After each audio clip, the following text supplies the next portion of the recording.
The stories of Gideon and his son Abimelech present a sharp contrast between a life led by the Creator and a life driven by human ambition. In chapter 8, we see Gideon after his miraculous victory. While he started in humility, the weight of success began to take its toll. After the battle, the people of Israel said to him, "Rule over us, you, your son, and your grandson." Gideon's verbal response was perfect. "I will not rule over you. The Lord will rule over you." However, his subsequent actions told a different story. He asked for the gold earrings from the plunder and fashioned them into an ephod, a priestly garment. What was intended perhaps as a memorial soon became a snare, as the people began to worship it. This is a vital historical and spiritual lesson. It is often harder to handle victory than it is to handle crisis. Success, if not guarded with extreme humility, can create new idols that lead us away from the very truth that gave us the victory. Chapter 9 takes a dark turn with the rise of Abimelech, one of Gideon's sons. Unlike his father, who at least acknowledged the Creator's sovereignty, Abimelech was driven by a ruthless thirst for power. He murdered 70 of his own brothers to eliminate competition and declared himself king in Shechem. Historically, this is the first attempt at a monarchy in Israel, and it was a bloody failure. Jotham, the only surviving brother, stood on Mount Gerizim and told a famous parable about trees looking for a king. He pointed out that the fruitful trees, the olive, the fig, the vine, were too busy doing good and providing sweetness to desire power. It was only the useless thornbush, Abimelech, that was eager to rule, threatening to burn down everything around it. The tragedy of Abimelech reminds us that power seized through violence and ego always ends in self-destruction.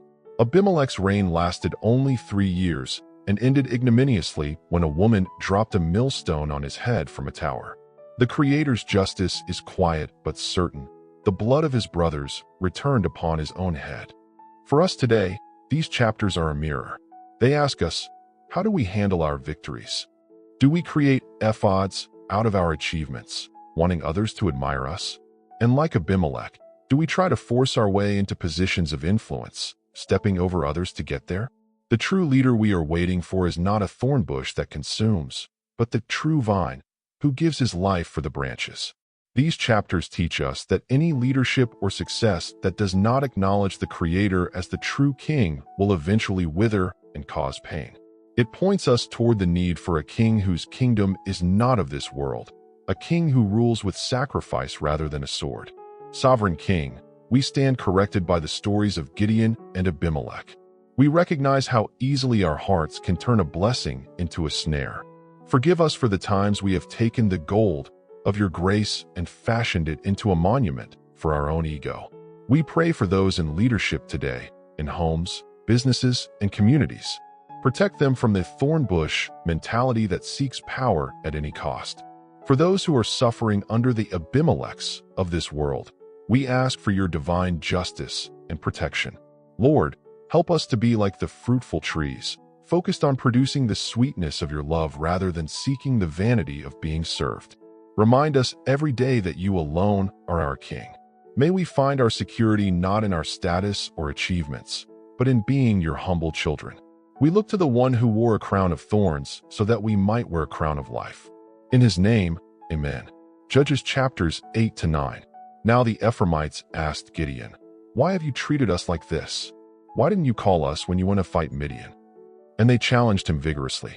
But he answered them, "What have I accomplished compared to you?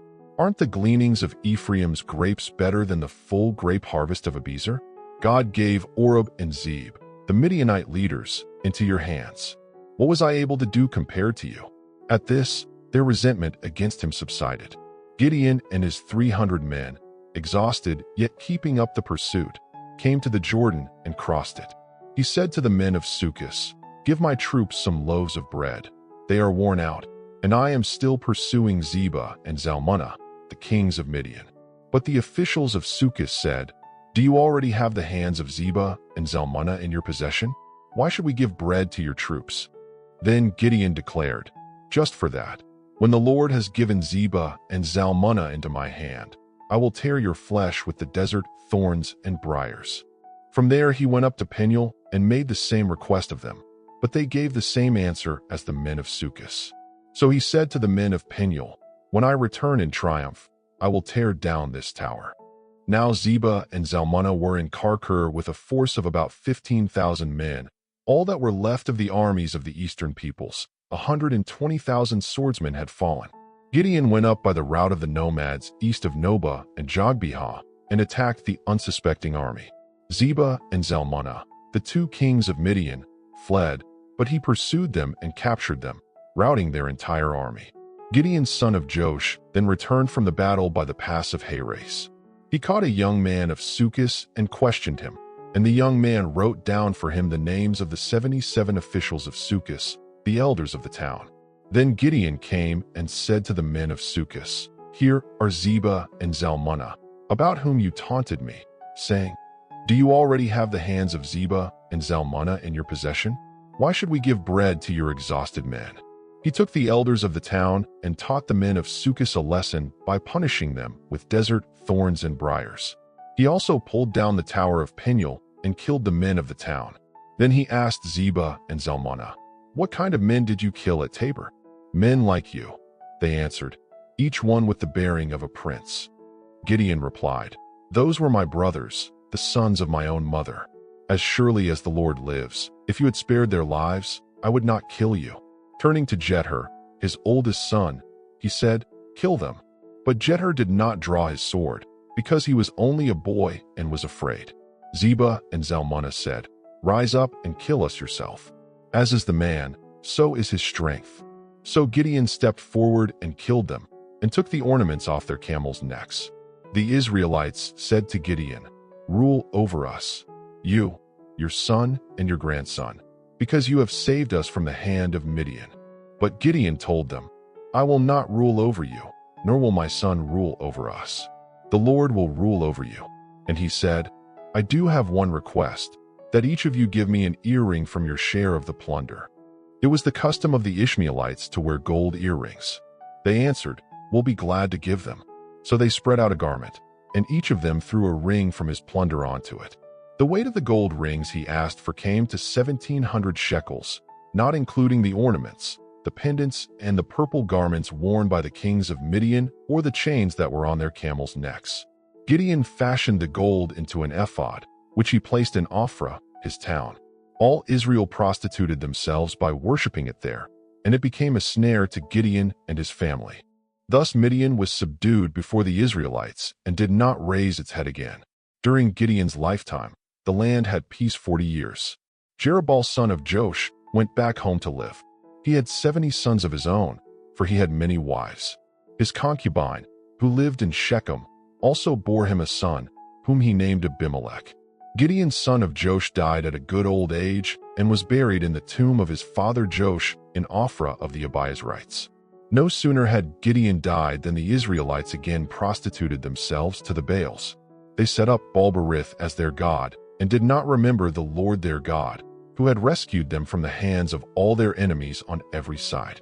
They also failed to show any loyalty to the family of Jerubbaal, that is, Gideon, in spite of all the good things he had done for them. Abimelech son of Jerubbaal went to his mother's brothers in Shechem and said to them and to all his mother's clan, "Ask all the citizens of Shechem, which is better for you, to have all 70 of Jerubbaal's sons rule over you, or just one man? Remember, I am your flesh and blood." When the brothers repeated all this to the citizens of Shechem, they were inclined to follow Abimelech, for they said, "He is our relative." They gave him 70 shekels of silver from the temple of Baal-berith, and Abimelech used it to hire reckless scoundrels, who became his followers. He went to his father's home in Ophrah and on one stone murdered his 70 brothers, the sons of Jerubbaal. But Jotham, the youngest son of Jerubbaal, escaped by hiding. Then all the citizens of Shechem and Beth Millo gathered beside the great tree at the pillar in Shechem to crown Abimelech king.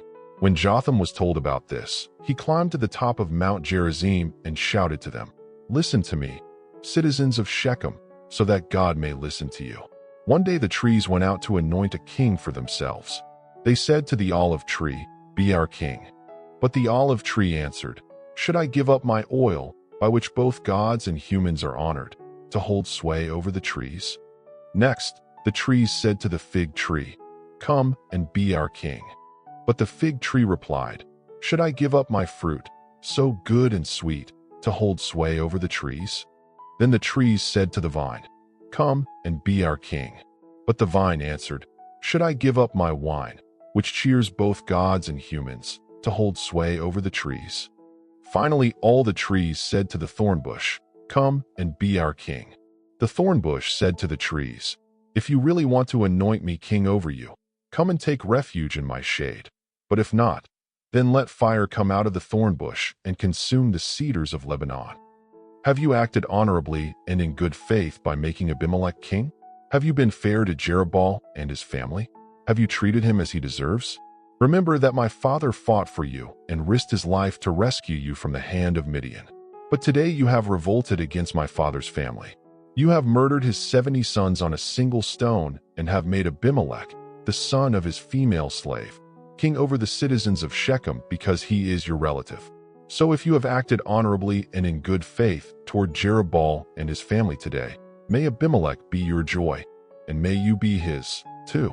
But if you have not, let fire come out from Abimelech and consume you, citizens of Shechem and Beth Millo, and let fire come out from you, citizens of Shechem and Beth Millo, and consume Abimelech. Then Jotham fled, escaping to Beer, and he lived there because he was afraid of his brother Abimelech. After Abimelech had governed Israel 3 years, God stirred up animosity between Abimelech and the citizens of Shechem so that they acted treacherously against him. God did this in order that the crime against Jerubbaal's 70 sons, the shedding of their blood, might be avenged on their brother Abimelech and on the citizens of Shechem, who had helped him murder his brothers. Summary of the battle: Gaal son of Ebed leads a revolt, but Abimelech destroys the city of Shechem and sows it with salt. He then attacks Thebes. Abimelech went to the tower and attacked it. But as he approached the entrance to the tower to set it on fire, a woman dropped an upper millstone on his head and cracked his skull. Hurriedly he called to his armor-bearer, "Draw your sword and kill me, so that they won't say, 'A woman killed him.'" So his servant ran him through, and he died. When the Israelites saw that Abimelech was dead, they went home. Thus God repaid the wickedness that Abimelech had done to his father by murdering his 70 brothers. God also made the people of Shechem pay for all their wickedness. The curse of Jotham son of Jerubbaal came on them.